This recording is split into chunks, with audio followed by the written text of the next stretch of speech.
ചൈനയിലെ വൻമതിലിൽ നഗ്നതാ പ്രദർശനം നടത്തുകയും അതിന്റെ ചിത്രങ്ങൾ പകർത്തുകയും ചെയ്ത രണ്ട് ജാപ്പാനീസ് വിനോദസഞ്ചാരികളെ ചൈന തടവിലാക്കി. 2 ആഴ്ച ഇവരെ തടവിൽ പാർപ്പിച്ച ശേഷം ഇവരെ നാടുകടത്തി. ഒരു പുരുഷൻ തന്റെ നിതംബം പരസ്യമായി പ്രദർശിപ്പിക്കുകയും ഒപ്പമുണ്ടായിരുന്ന യുവതി അയാളുടെ ചിത്രങ്ങൾ എടുക്കുകയും ചെയ്തെന്നാണ് ജാപ്പാനീസ് മാധ്യമങ്ങൾ റിപ്പോർട്ട് ചെയ്യുന്നത്. ജനുവരി ആദ്യത്തെ ആഴ്ചയാണ് ഈ സംഭവം നടന്നത്. ജാപ്പാനീസ് എംബസിയും ഈ കാര്യം സ്ഥിരീകരിച്ചിട്ടുണ്ട്. യുനെസ്കോയുടെ പട്ടികയിൽ ഉൾപ്പെട്ട വൻമതിലിൽ കർശന സുരക്ഷയാണ് ഏർപ്പെടുത്തിയിട്ടുള്ളത്. സംഭവത്തിന് പിന്നാലെ ഇരുവരെയും സുരക്ഷാ ഉദ്യോഗസ്ഥർ ആ സ്ഥലത്ത് തന്നെ വെച്ചിരുന്നു. അതിനുശേഷമാണ് 2 ആഴ്ചയോളം തടവിൽ പാർപ്പിച്ച ശേഷം ഇവരെ തിരിച്ചയച്ചത്. ചൈനയിൽ പൊതുസ്ഥലത്ത് അരയ്ക്ക് താഴേക്കുള്ള ഭാഗം പ്രദർശിപ്പിക്കുന്നത് നിയമവിരുദ്ധമാണ്. എന്നാൽ തങ്ങളിത് മനഃപൂർവ്വം ചെയ്തതായിരുന്നില്ലെന്നും തമാശ മാത്രമായിരുന്നെന്നും വിനോദസഞ്ചാരികൾ പിന്നീട് ജാപ്പാനീസ് എംബസിയോട് പറഞ്ഞു. ജപ്പാനുമായുള്ള ചരിത്രപരമായ സംഘർഷങ്ങൾ ശക്തമായി നിലനിൽക്കുന്നതിനാൽ ചൈനയിൽ ഈ സംഭവം വലിയ പ്രതിഷേധത്തിന് കാരണമായി മാറുകയും ചെയ്തു. ചൈനീസ് സോഷ്യൽ മീഡിയ പ്ലാറ്റ്ഫോമായ വെയ്ബോയിൽ ഇതുമായി ബന്ധപ്പെട്ട നിരവധി ഹാഷ്ടാഗുകൾ പ്രത്യക്ഷപ്പെട്ടു. ചിലർ സംഭവത്തെ ശക്തമായി അപലപിച്ചപ്പോൾ മറ്റു ചിലർ ജാപ്പാനീസ് ജനതയോടുള്ള വിദ്വേഷം പ്രകടിപ്പിച്ചുകൊണ്ടാണ് പ്രതികരിച്ചത്.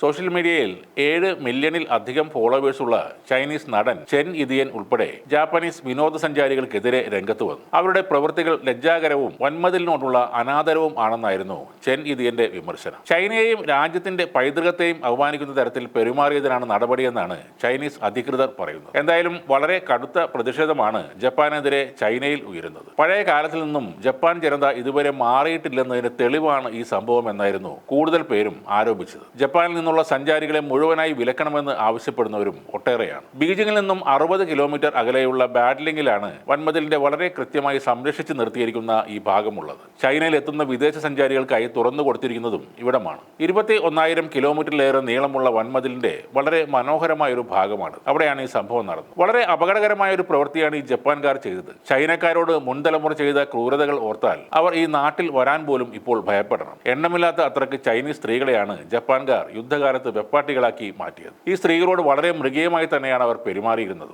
ലൈംഗിക ദാഹം മാറ്റാനുള്ള യന്ത്രങ്ങൾ പോലെയാണ് ചൈനീസ് യുവതികളെ ജപ്പാൻകാർ കണ്ടിരുന്നത്. ആ മുറിവുകൾ ചൈനക്കാരെ ഉള്ളിൽ നിന്നും മാഞ്ഞുപോയിട്ടില്ല. കാലം മാറിയപ്പോൾ ചൈന ജപ്പാനേക്കാൾ വലിയ ശക്തിയായി മാറി. ജപ്പാനെ ഒന്നടങ്കം കത്തിക്കാൻ ശേഷിയുള്ള സൈനിക ശക്തിയായി ചൈന വളർന്നു വന്നു. എന്തെങ്കിലും ഒരു അവസരം വന്നാൽ ചൈന ജപ്പാനോട് പഴയ കണക്കുകൾ തീർക്കുക തന്നെ ചെയ്യും. രാജ്യത്തിന്റെ ഭാഗങ്ങൾ പിടിച്ചെടുക്കുന്നതും പട്ടാളക്കാരെ കൊല്ലുന്നതുമൊക്കെ യുദ്ധത്തിൽ സ്വാഭാവികമാണ്. പക്ഷേ തങ്ങളുടെ സ്ത്രീകളോട് കാണിച്ച കൊടും ക്രൂരത ചൈനീസ് ജനത ഒരിക്കലും മറക്കില്ല.